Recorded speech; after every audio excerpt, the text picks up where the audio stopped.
India and the United States have reached a framework for an interim trade agreement under which both countries will lower import duties on select goods and enhance bilateral trade. Union Commerce and Industry Minister Piyush Goyal described the India-US interim trade agreement as a historic milestone. He also added that the trade deal is fair, equitable and balanced. The government maintained that India has secured a major trade advantage over its competitors and its peers in this region, while at the same time protecting sensitive sectors like agriculture and dairy. So did India and Trump's America in this entire trade war that the US president has unleashed, has India managed to secure a fair trade deal from the US? Well, it's run into some political rough weather here in India, but at the same time, the big picture seems to be that finally India and the United States can put their relationship back on track. Let's listen into some reactions. As we began. So this framework, is historic. You've sort of suggested it is. Is it legally binding with enforceable timelines, or is it a political understanding only? Because President Trump can be a bit fickle, and we've seen that. He signed a great deal, as he proclaimed, with Canada and Mexico, and then sort of, it went south. So how do things work? I think we have very excellent relations, and our deal is very different from what most others did, because we've gone into very great detail, and we finalized all the contours of what benefits both sides will get, so that it can be a mutually beneficial and very fair and balanced trade deal. So I don't think there should be any issue. The joint statement is out this morning. We already have started discussions to convert that into legal text, and we should be able to be up and about by about mid of March. Is there any built-in mechanism which holds the US, for example, to its commitments, supposing there is a change? Well, I think the very fact that we have such good relations with the United States of America, the fact that our teams have finalized everything inter, say, the US and India on paper, I don't see any problem of that. So in the end, India and the United States have a deal, but how fair, equitable and balanced is this deal? And of course, given the history that we've seen between Trump and the South Koreans, the Japanese, even with the European Union, will this last? Will this trade deal last, or will Trump go back on his word? I'm now joined by a very special guest. Sir Martin Wolf is the chief economics commentator with the Financial Times newspaper. Thank you very much, sir, for speaking with us. First things first, your broad overview of India and the United States now announcing this interim trade framework. They're hoping to sign this sometime in mid-March. But do you reckon this is a fair and balanced deal for both sides, particularly for India, because there was a lot of bad blood and bickering and back and forth that happened over the last 6 months? Well, I haven't looked at this deal in real detail, so it would be unfair for me to say I'm an expert on the deal. My sense, however, is that it's clearly an improvement on the status quo ante. I mean, with 50% tariffs. And that's very, very important. I mean, let's be realistic. The US is a more important market than India. It's more powerful. And having much better terms of access to the US is extremely important for India. Of course it is. I would say, nonetheless, the US remains protectionist vis-a-vis India. The tariffs are quite high. And that's a problem.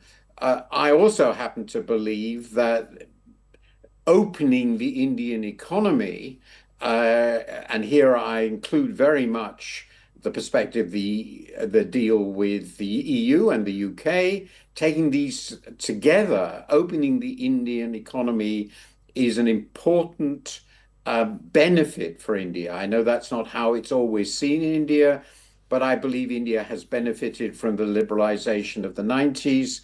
And I think these deals that India has done, even if they're not strictly reciprocal, require India to open, in some domestic sense, excessively, quote unquote, are in India's interest. So on balance, this is very much better than the situation before.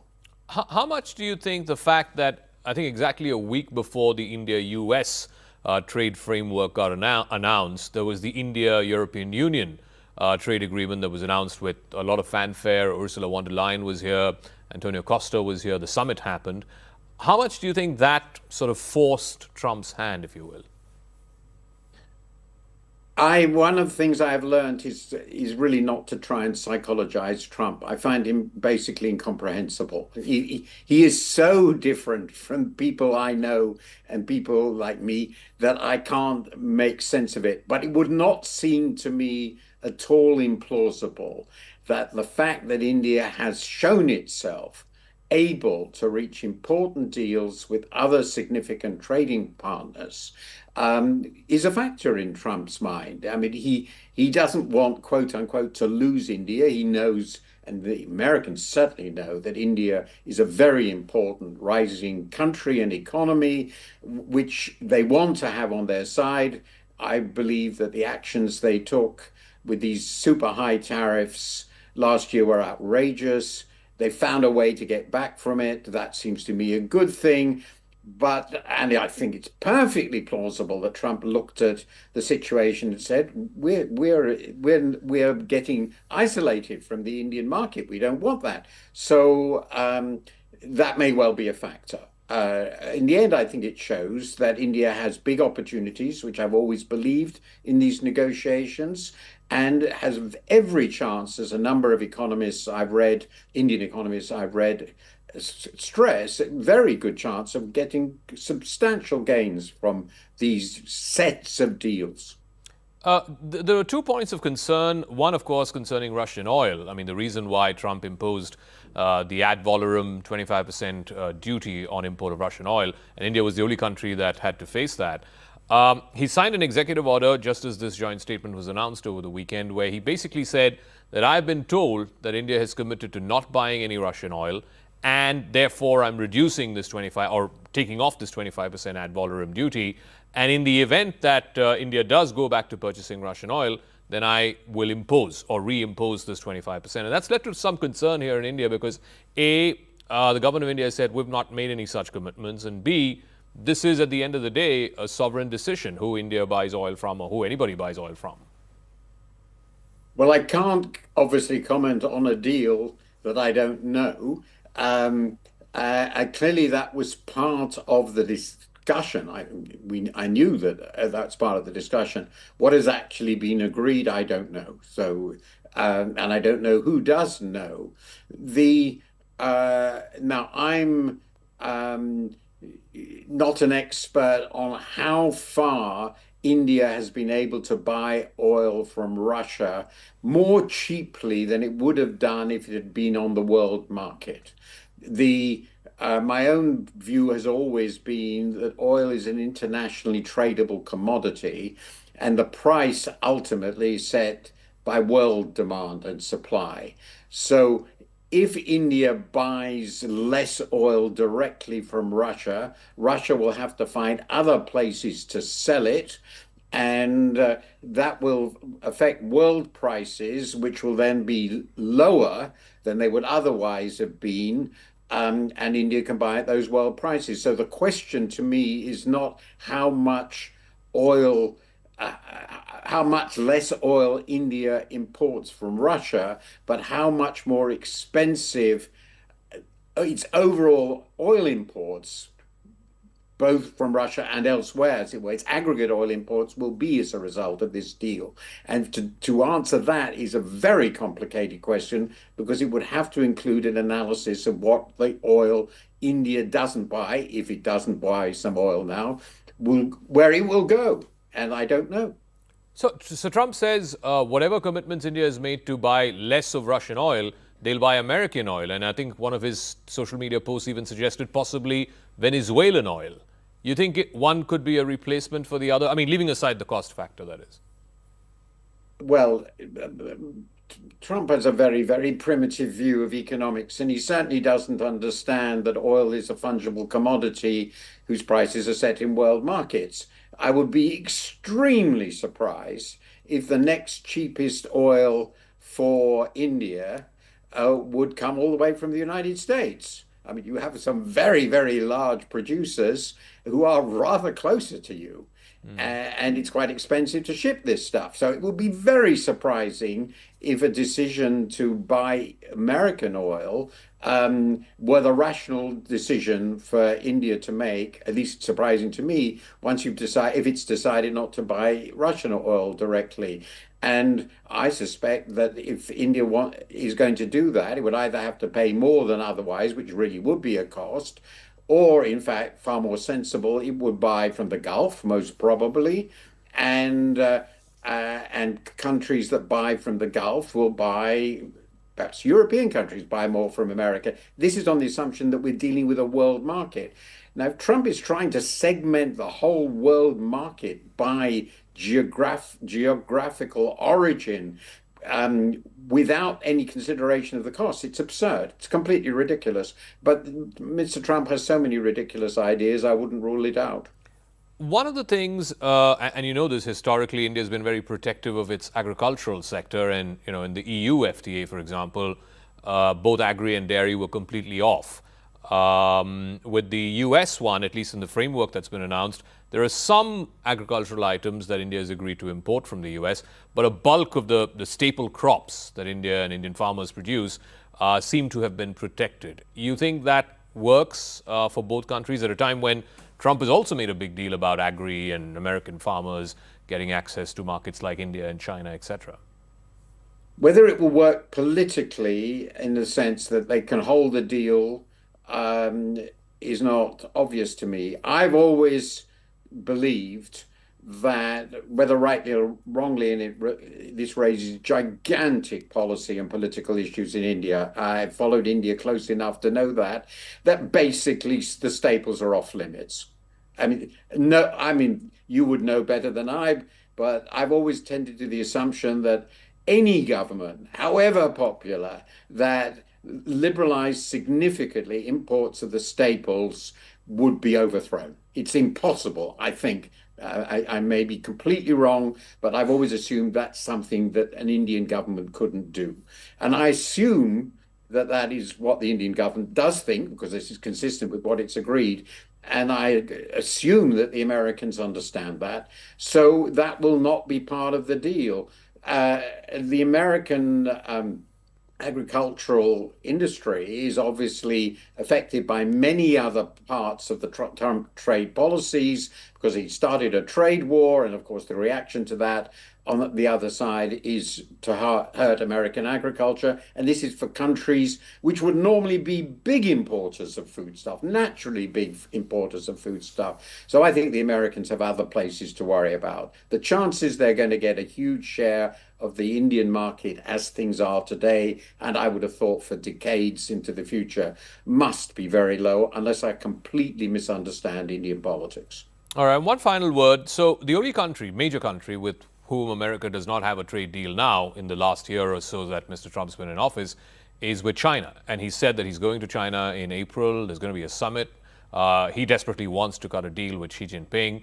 What does it tell you about the relationship between the two biggest powers, particularly on the trade front, that it's America that seemingly wants a deal with China? He's not able to do to China what he's done with other countries, try and browbeat them into accepting his terms of engagement. Well, I suppose I have two comments on that. China has demonstrated that it has planned and organized its economy in ways that give it huge leverage. And that was demonstrated in the tariff war over the summer, last summer. And the Americans, I'm sure, haven't forgotten it, because huge parts of their industry, their electrical industry, their electronics industry, digital and so forth, is dependent on Chinese inputs and Chinese both intermediate and commodity imports. So they know that. So the deal is going to be very difficult to reach. It seems to be very difficult. And that links to the second problem, which is Trump's big excuse, if you like, for these crazy tariff policies, as we're going to reindustrialize America. We're going to create manufacturing jobs. Well, who is the biggest and most competitive producer of manufacturers in the world? China. So by definition, his aim must be to stop their exports to the United States. or find some way of getting them, this might be more plausible, to invest heavily in the US, for instance, in the car industry, which would possibly decimate Detroit. So what I find here is I don't see, given the equality of power of the two sides and the immense strategic tensions between them, I've talked about the economics, also obviously geopolitical, I don't see where the deal lands. So it may be there will be a deal, but I will be incredibly surprised if it meant anything economically, and I would be not surprised if it didn't actually last. And I think the Chinese, who are very strategic, unlike Donald Trump, and very powerful, are going to think very, very carefully before committing themselves to something which they think won't work in the long run. And that comes back to the issue you raised at the beginning. With any deal with Trump, including India's deal, can you assume it will last? That he won't change it? No, of course you can't. Trump finds the idea of renegotiating deals constantly. Just look at its US and Canada. That's what he does. So, of course, this isn't settled. It's not settled with India. And even if it's quote unquote settled with China, I don't think it will be. All right. So, Martin Wolf, we'll leave it at that. Thank you very much for joining us with your thoughts and perspective on the India-US free trade agreement, as well as, of course, how this trade and tariffs over the last year have changed the whole trading order as we know it. Japan's new Prime Minister took a historic risk and won big. Just 100 days after becoming the first woman to lead the country, Sanae Takaichi called a snap election, betting that voters would back her hard. In fact, her line of politics and her ambitious economic program, all of which the Japanese people have given a resounding mandate to. In fact, they've delivered the Liberal Democratic Party, the ruling party, a sweeping landslide which can potentially reshape Japan's political landscape. It hands Takaichi almost unchecked power at home, and it signals a more assertive Japan on the world stage at a time when Takaichi had run into an assertive and almost hegemonic behavior by China. This is her response to Chinese one-upmanship in the Indo-Pacific. Prime Minister Sanae Takaichi of Japan took a huge gamble holding a snap election just 100 days after she became the first woman to serve as Japan's Prime Minister. That gamble paid off. Japanese voters offered her a resounding mandate both for her economic policies and her tough stand on immigration, as well as taking on China. Sanae Takaichi's Liberal Democratic Party won a landslide. They secured an absolute majority in Japan's 465-member House of Representatives, or the lower house of Japan's parliament, the Diet. As of early Monday in Japan, the official results listed by NHK, the public broadcaster, the LDP party had won at least 310 seats. That is massively up from the 198 that it had the last time. The result now clears the way for Prime Minister Takaichi to enact a conservative agenda, whether it's on defense spending, social issues, and also to strengthen her position on the global stage. US President Donald Trump had given her candidacy a ringing endorsement on the eve of elections. The outcome is a remarkable reversal of fortunes for Sanae Takaichi's party, which has governed Japan for much of the last 7 decades. But in recent years, it has suffered a series of bruising defeats in local elections. For the first time in Japanese politics, the LDP was in the unusual position of being a minority in both houses of parliament. That has changed with Sunday's result. Takaichi told NHK after her victory that she had called the snap election because she felt it would be wrong to simply drag things along without seeking a public mandate. Regarding the legitimacy of her government, Takaichi noted that she had felt a sense of unease for a while. Takaichi had taken over from the previous government of Shigeru Ishiba amidst a fallout on rice imports from the Japan-US deal under President Trump. 私は柔軟性が取り柄です。ですから野党からの方々からいいご提案があったらしっかり受け止め、ただ財源は野党の方々探してくださらないので、その政策を実行するための財源も含めてしっかり考えたいと思っています。With her party now on a much stronger footing, with a parliamentary majority in both houses of the Japanese Diet, Takaichi will now face very few constraints as she pushes through an aggressive government spending program as well as expansive national security laws. By joining forces with another group called the Japan Innovation Party, Takaichi will be able to harness a supermajority and fast-track her priorities. The LDP will not stand in her way, and there will virtually be no opposition to slow down her agenda. The biggest constraints that she could likely face are external: financial markets, Washington, and Beijing. Takaichi is working to persuade President Trump to maintain American military as well as economic commitments in Asia. The two are in fact set to meet in Washington in March. Trump backed her in a social media post on Truth Social Friday, calling Takaichi a strong, powerful, and wise leader. After her victory on Sunday, Takaichi responded to Trump's endorsement, writing on X that the potential of our alliance between America and Japan is limitless.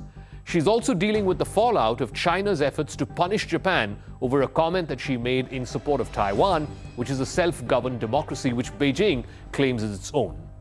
Back in November, Takaichi had said that Japan could intervene militarily if China were to attack Taiwan. China unleashed a wave of reprisals, restricting Japanese seafood imports, discouraging Chinese tourists from going to Japan, and moving to limit the export of critical minerals or rare earths to Japan. Takaichi was forced to clarify. Now her supporters are hoping that this landslide victory will help send an unequivocal message to China that Tokyo will not back down on the face of Chinese threats. Takaichi soared to victory in part because of her popularity among young people. They see her as charismatic and a dynamic leader and someone who's willing to stand up to China. Takaichi's win comes as right-wing groups in Japan are gaining strength. Sansito, a Japanese political party that shares some similarities to the MAGA movement of Donald Trump, won at least 11 seats. In the last election, they had just 2 seats. The party has an outsized voice in national politics, and it has put pressure on Takaichi to move swiftly. It wants to raise stagnant wages, and it wants to crack down on immigration. Takaichi might push other changes which have been long sought by the conservatives, including enacting an anti-espionage law and amending Japan's pacifist constitution in order to unfetter Japan's military. After World War II, Japan had adopted a pacifist constitution where it gave up the right of first strike and the pursuit of nuclear weapons. Now that may change. But the economy was front and center in the campaign. Takaichi put forth aggressive government spending programs with the aim to spur growth, but they've also stoked jitters about Japan's staggering debt levels. Japan currently has 200% debt to GDP.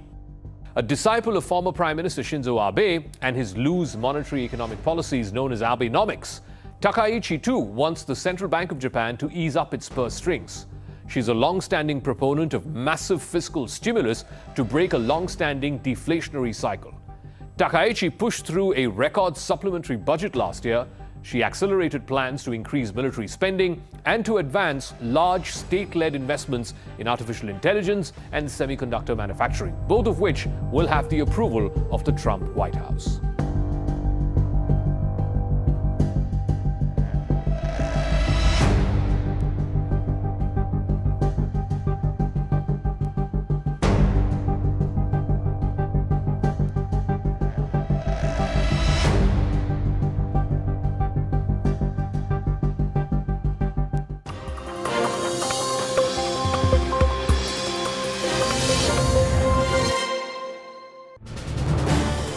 This is News 18 Network.